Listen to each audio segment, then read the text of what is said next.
बरसात की काली रात थी। आसमान में बिजली कड़क रही थी और हवेली के आंगन में एक लड़की दर्द भरी चीख गूंज रही थी।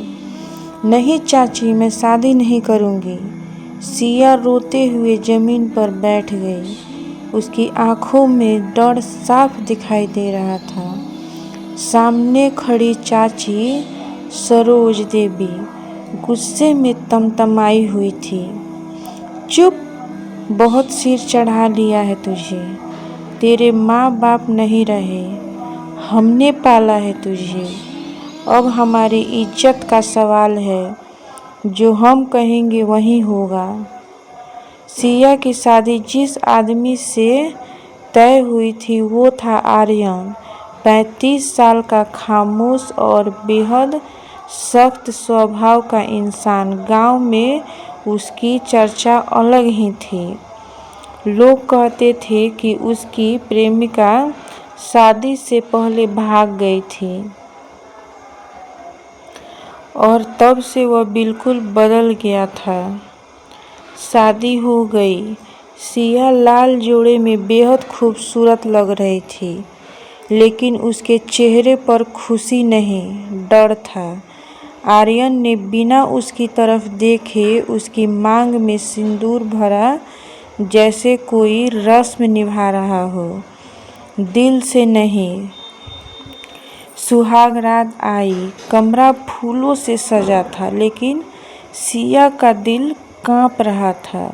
आर्यन कमरे में आया, चुपचाप बिस्तर पर बैठा और फिर ठंडी आवाज में बोला, ये शादी मेरी मर्जी से नहीं हुई है। तुम मुझसे कोई उम्मीद मत रखना और मैं तुमसे कुछ नहीं चाहता। इतना कहकर वह बालकनी में चला गया। उस रात सिया रोती रही और आर्यन सिगरेट पीता रहा।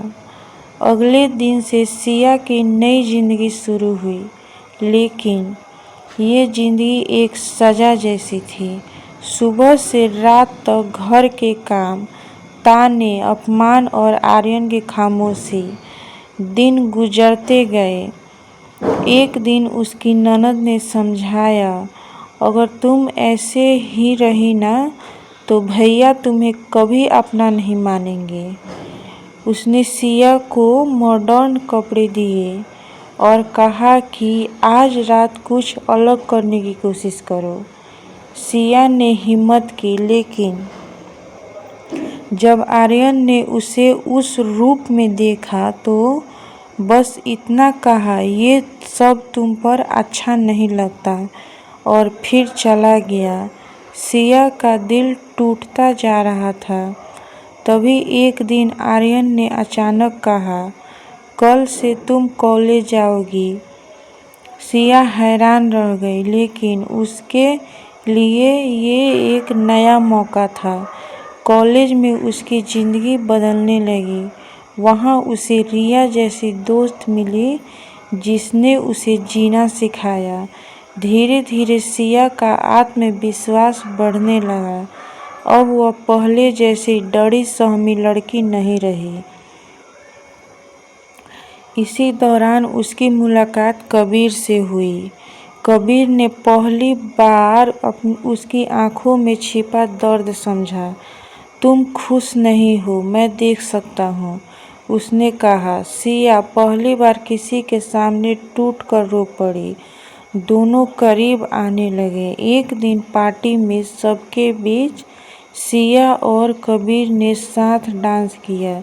उसी दौरान किसी ने उनकी एक तस्वीर खींच ली। वो तस्वीर सीधे आर्यन तक पहुंची। रात को आर्यन ने सिया से पूछा, ये सब क्या है? सिया का गुस्सा फूट पड़ा। जो आप करते हैं वही। आपको दर्द हुआ, मुझे भी होता है। पहली बार आर्यन ने उसे रोका, उसे अपने पास खींच लिया। उस रात दोनों के बीच दूरियां थोड़ी कम हुई। कुछ दिन सब ठीक रहा, लेकिन तभी आर्यन की पुरानी प्रेमिका नैना वापस आ गई। नैना खूबसूरत थी, चालाक थी और उसका मकसद साफ था, आर्यन को वापस पाना। उसने सिया को पुराने वीडियो दिखाए जिनमें वे और आर्यन बेहद करीब थे।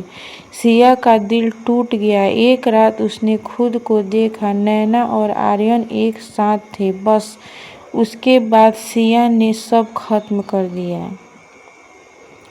उसने अपना मंगलसूत्र उतारकर फेंक दिया और कहा, ये शादी मेरे लिए खत्म है, और वह घर छोड़कर चली गई। कबीर ने उसे सहारा दिया, उसे अपने घर ले गया, नई जिंदगी शुरू करने का वादा किया। मैं तुमसे शादी करूंगा, उसने कहा। सिया ने हाँ कर दी। उधर आर्यन को पहली बार एहसास हुआ कि उसने क्या खो दिया। वो सिया को ढूंढता रहा, लेकिन देर हो चुकी थी। कुछ दिनों बाद कोर्ट के बाहर सिया दुल्हन बनी खड़ी थी। कबीर उसके साथ था और सामने आर्यन खड़ा था, टूटा हुआ, पछतावों से भरा। अब फैसला सिया को करना था, नया प्यार या पुराना रिश्ता।